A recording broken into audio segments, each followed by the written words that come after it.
គាត់បានវាបំបែកស្នូកចម្លាក់ដោយចបកាប់របស់គាត់ចាប់ឥន្ទ្រីមាសហើយវាទៅនឹងថ្មឥន្ទ្រីមិនបានរត់គេចខ្លួនទេផ្ទុយទៅវិញវាបានស្ទោះគ្រាប់ពណ៌ក្រហមមួយគ្រាប់ដែលរមៀលឡើងដល់ជើងរបស់វាចៅអឺឡៃបានរើសគ្រាប់នោះដាក់វាចូលក្នុងហោប៉ៅរបស់គាត់បោះឥន្ទ្រីដែលងាប់ពាក់កណ្ដាលចូលទៅក្នុងច្រាំងថ្មហើយរត់ឆ្ពោះទៅទីក្រុងម្ចាស់ហាងបញ្ចាំដៃរបស់គាត់ញ័រកាន់គ្រាប់នោះដោយនិយាយថាវាជាកិច្ចព្រមព្រៀងផ្ទៃក្នុងសម្រាប់ឥន្ទ្រីអាយុ1សតវត្សដែលគ្មានលក្ខណៈពិសេសដែលមានតម្លៃវិមានធំបីម្ចាស់ហាងបានបន្ថែមថាប្រសិនបើគាត់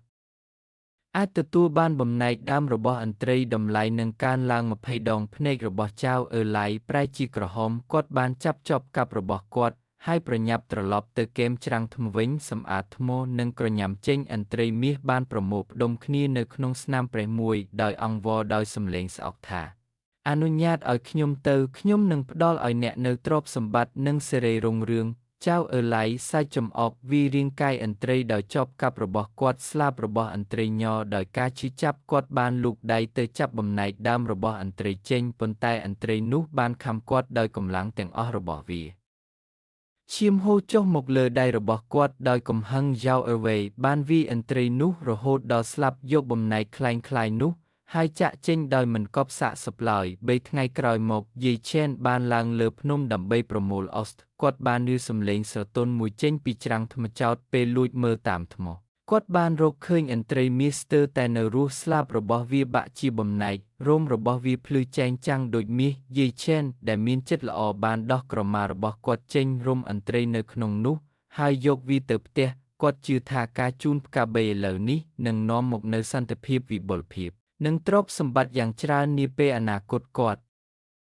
បានដាំទឹកក្តៅវណ្ណកិនអស្តហើយលាបវាលើស្លាបរបស់ឥន្ទ្រីគាត់ក៏បានចំអិនបបរអង្ករហើយឲ្យឥន្ទ្រីស៊ីវាបន្តិចម្ដងដោយប្រើដំបងឫស្សីស្ដើងមួយនៅពេលយប់ដោយខ្លាចវានឹងត្រជាក់គាត់ក៏ដាក់ឥន្ទ្រីនៅក្បែរខ្នើយរបស់គាត់ធ្វើឲ្យវាក្តៅដូចកូនក្មេង7ថ្ងៃក្រោយមកឥន្ទ្រីមាសមិនត្រឹមតែរស់រានមានជីវិតប៉ុណ្ណោះទេថែមទាំងដុះរោមថ្មីទៀតផងភ្លឺចែងចាំងដោយពន្លឺពណ៌មាសស្រាលយាយឆេនបានដាក់ឈ្មោះវាថាយិនលេងនៅថ្ងៃនោះយ៉ាវអឺវេបានដើរកាត់ផ្ទះរបស់យាយឆេនហើយបានឃើញយិនលេងនៅក្នុងទីធ្លាគាត់បានទាត់ទ្វារភ្លាមហើយប្រញាប់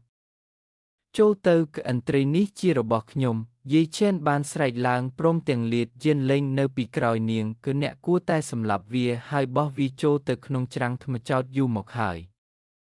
តើអ្នកហ៊ានលួចវាដោយរបៀបណាយ៉ាវអឺវេបានរុញស្ត្រីចំណាស់នោះដែលបានដួលទៅលើដីថ្ងាសរបស់នាងហូឈាមយិនលេងហាមឡើងភ្លាមហើយរោមភ្នែកឥន្ទ្រីរបស់វាភ្លឺចែងចាំងដោយត្រជាក់ជើងរបស់យ៉ាវអឺវេបានខ្សោយដោយការភ័យខ្លាចហើយវាបែរខ្លួនរត់យិនលេងបានលាតស្លាបរបស់វាលើកវាឡើងហើយវាទៅលើដីបញ្ចេញខ្យល់បក់ខ្លាំងដែលធ្វើឲ្យវាញ័រយ៉ាវអឺវេបានរត់គេចខ្លួនយំនឹងស្រែកមិនយូរប៉ុន្មានគ្រោះរាំងស្ងួតធ្ងន់ធ្ងរបានវាប្រហារភូមិវាលស្រែបានប្រេះបាត់ទន្លេហៀចេញហើយដំណាំទាំងអស់ក៏ក្រៀមស្វិតអ្នកភូមិបានអធិស្ឋានសុំភ្លៀងធ្លាក់ជារៀងរាល់ថ្ងៃប៉ុន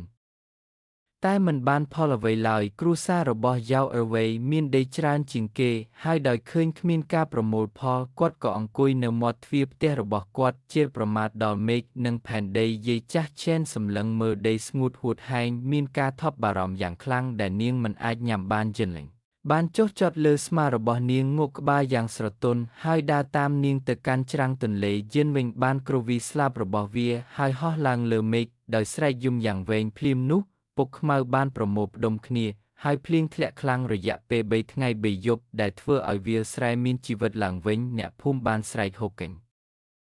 ជ្រាវដោយនិយាយថាយិនលេងគឺជាវិញ្ញាណបន្ទាប់ពីភ្លៀងឈប់ជីនលីងដេកយ៉ាងទន់ខ្សោយនៅលើដីរោមរបស់វាស្រអាប់និងគ្មានជីវិតស្ត្រីចំណាស់បានអបគាត់ទឹកភ្នែកហូរចុះមកលើមុខរបស់នាងយិនវិញបានស្ដោះគុជខៀងដែលធន់នឹងគ្រោះរាំងស្ងួតចេញដោយណែនាំស្ត្រីចំណាស់ឲ្យកប់វានៅក្រោមដើមឈើកណ្ដូបចាស់នៅច្រកចូលភូមិស្ត្រីចំណាស់បានកប់គុជខៀងនោះហើយចាប់ពីពេលនោះមកភូមិនេះរីករាយនឹងអាកាសធាតុអំណោយផលហើយមិនដែលជួបប្រទះនឹងគ្រោះរាំងស្ងួតម្ដងទៀតឡើយមនុស្សចាស់តែងតែនិយាយថាឥន្ទ្រីវិញ្ញាណនាំមកនៅពរជ័យដល់ភូមិនិងមនុស្សល្អសូមចែករំលែកពរជ័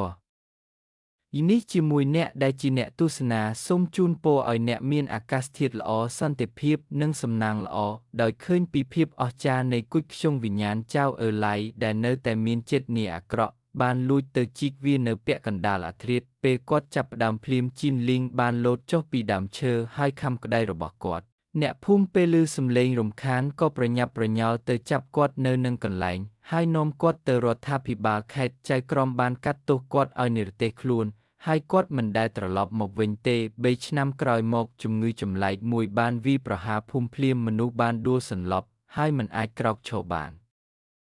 ហើយគ្រូពេទ្យទាំងអស់គ្មានទីពឹងយាយឆេនក៏បានឆ្លងជំងឺចម្លែកនេះដែរដោយដេកលើគ្រែមិនអាចដកដង្ហើមបានជីនលីងបានលុតជង្គង់ក្បែរគ្រែរបស់គាត់ហើយស្ដោះថ្នាំមាសចេញយាយឆេនដាក់វានៅក្នុងមាត់របស់គាត់ហើយការឈឺចាប់របស់គាត់បានបាត់ទៅវិញភ្លាមយាយឆេនបានយកថ្នាំមាសហើយដើរពីផ្ទះមួយទៅផ្ទះមួយដោយចែកវាដល់អ្នកឈឺ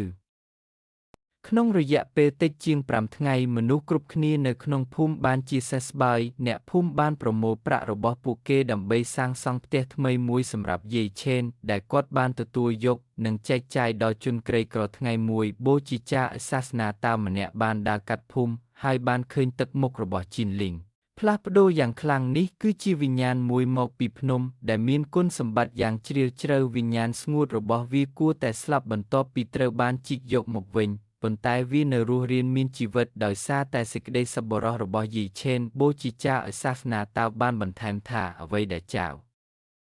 អឺឡៃបានជីកយកបានមិនមែនជាវិញ្ញាណស្ងួតពិតប្រាកដទាល់តែសោះវាជាវិញ្ញាណคล้ายៗដែលជីនលីងចិត្តនាស្ដោះចេញវិញ្ញាណស្ងួតពិតប្រាកដត្រូវបានលាក់ទុកជាយូរមកហើយនៅក្នុងអស្ដែលយាយឆេនបានលាបហើយវាបានដុះឡើងវិញទៅជារាងកាយស្ងួតរបស់វាដោយសារសេចក្តីសប្បុរសរបស់គាត់យាយឆេនមានការភ្ញាក់ផ្អើលយ៉ាងខ្លាំងវាបានបង្ហាញថាសកម្មភាពធម្មតារបស់គាត់ក្នុងការជួយសង្គ្រោះវាបានការពារវិញ្ញាណពិតរបស់វិញ្ញាណស្ងួតចាប់តាំងពីពេលនោះមកជីនលីងបានយាមដំបូលផ្ទះរបស់យាយជារៀងរាល់យប់ដោយស្រែកធ្ងោយ៉ាងវែងដើម្បីព្រមានអ្នកណាដែលចូលមកជិតចោលលែងហ៊ានបង់